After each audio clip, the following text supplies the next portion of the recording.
Здравейте отново от Soft Electronic и рубриката Електроника за всички. Това, което ще покажем днес е може би от полза на абсолютно всички, както на диагностици, които искат да се развиват и да се учат, да намират дадените проблеми, така и на собствениците на камиони, леки автомобили, индустриална техника и всякакъв друг тип техника, направена на базата на това, което ще покажем в момента. В случая сме нарисували тези три електронни модула, свързали сме ги заедно. Сега ще обясним за какво става дума. Имайте предвид, че в автомобилите и камионите има много повече от това. Даже наскоро, като направихме една пълна разработка за ремонта на EQS Mercedes електрически автомобил, там видяхме, че има 91 модула. Правилно чухте, 91. Но това е една друга тема на разговор. Продължаваме по същество. Първо да се запознаем с това, с електронния модул. Електронният модул, това е един вид компютърно устройство, което естествено, че трябва да бъде захранено, в случая все едно е на 12 волта. Има входове, има и изходи. Какви са тези входове? Следят съответните сензори, а изходите са от съответният модул, който управлява дадени изходни контролни точки. Било то консуматори, било то всякакъв друг тип управление. Така, за да може да работи коректно. Те могат да бъдат както аналогови, така и цифрови. Това е много важно да се знае. В допълнение виждаме, че имаме три модула. Обяснихме характерното за всеки един модул какво би трябвало да има, но те по някакъв начин трябва да бъдат свързани заедно, за да може да осъществяват постоянна информация какво се случва единия спрямо останалия, защото на базата на това и логиката, която е записана във всеки един от тези модули, вече те работят по коректния начин. Преди години, когато не е имало комуникативна линия, която да може да ги обединява, е било много сложно и е трябвало едва ли не за всеки един сензор от единия компютър на другия компютър и е ставало нещо страшно. Имайте напред, че може да отидат 100 кабела от единия компютър на другия. Но преди години създават така наречената CAN bus шина, Control Area Network, т.е. това е една мрежа, където там се предават команди, съобщения, управления и се следят един други го компютрите.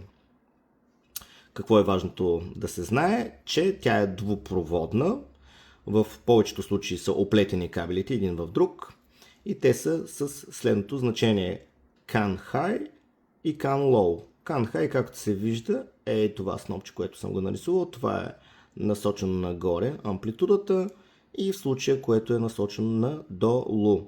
Това е диференциална комуникативна шина, която задължително трябва да бъде затворена между 60 и 120 Ома, в зависимост от това какво е преценил производителят. Задължително работи тази линия между 1,5 и 3,5 волта, в зависимост какво действие извършва. Това е много важно. Когато го нямаме този резистор, той се води терминиращ резистор, затварящ тази комуникативна линия.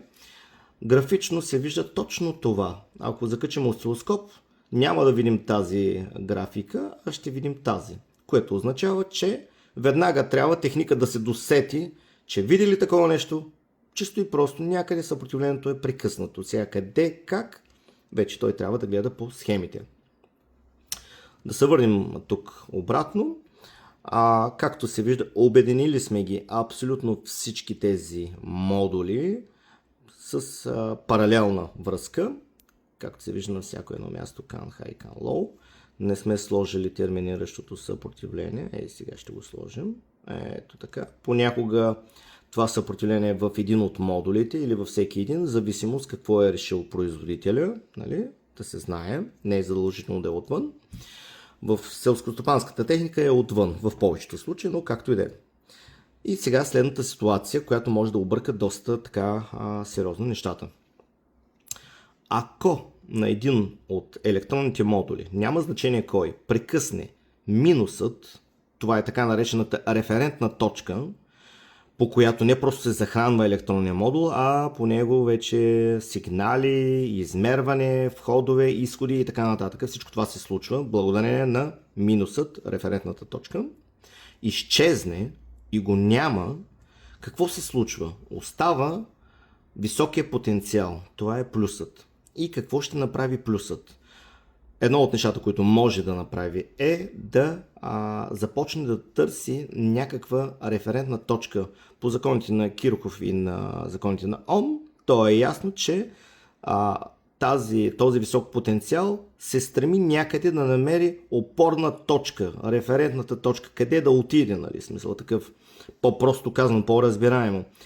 И ако в случая го нямаме този минус, този висок потенциал, той ще отиде в тази каншина и ще започне да се повдига нивото. И няма да бъде това напрежение, ще бъде 5 волта, 6 волта, ще стане абсолютна какафония, по-просто казано, в комуникативната линия и няма да имаме комуникация между трите модула. В допълнение, ако закачим диагностичната апаратура, ще видим, че нямаме комуникация с нито един от трите модула, ако комуникацията минава и тя чрез тази CAN шина, ако не е отделна, естествено.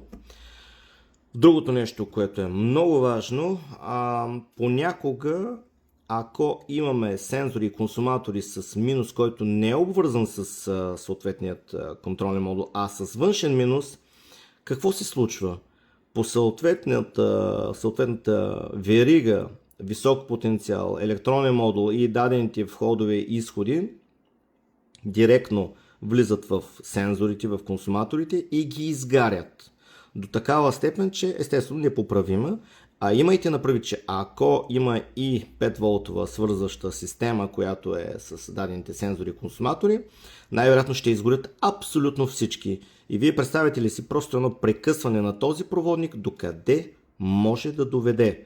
Затова е много важно да се знае дали тук е стабилно, да се провери, когато видите, че няма комуникация, да се провери минуса дали е стабилен на всеки един от модулите, да се види тук какво е положението, високо ли е, ниско ли е положението, защото ако е високо, трябва веднага да ви светне лампата и да разберете, че някой от всички модули, било то 5, 10, 15, 20 и така нататък, има проблем. Реално това е слабият момент на този тип паралелно свързване, че един от модулите, ако даде проблем, или пък, например, тези кабели някъде дадат на късо спрямо плюс или минус, защото имайте например, че ако някъде има сгъвка, където кабела да е оголен по плюс или по минус, ние ще си мислим отново, че модулите са дефектни или че на някой няма минус и така нататък. Да, ама няма да е така. Заради това, както казах, диагностиката е изкуство. И заради това трябва да се научава по най-правилният начин, защото оттам нататък започва да се дават десетки хиляди. Да, така е. Тези, които ще оспорят това, няма никакъв проблем, то си за тяхна сметка. И реално това, което може да се направи, е единствено да се спазват елементарни диагностични правила. Да се работи с съответните уреди, осцилоскоп, задължително. Някой ще каже, ние мерим с мултимер, с диагностичен уред. Не е много правилно, повярвайте ми, защото тази графика, тази графична среда, вие няма как да я видите с най-обикновен мултимер. Нали? Просто няма как да стане. Естествено има и такива, които имат графична среда, но това е една голяма рядкост вече и е хубаво да се научим да работим с тази техника по правилния начин. Това е от нас от Soft Electronic и успех на всички!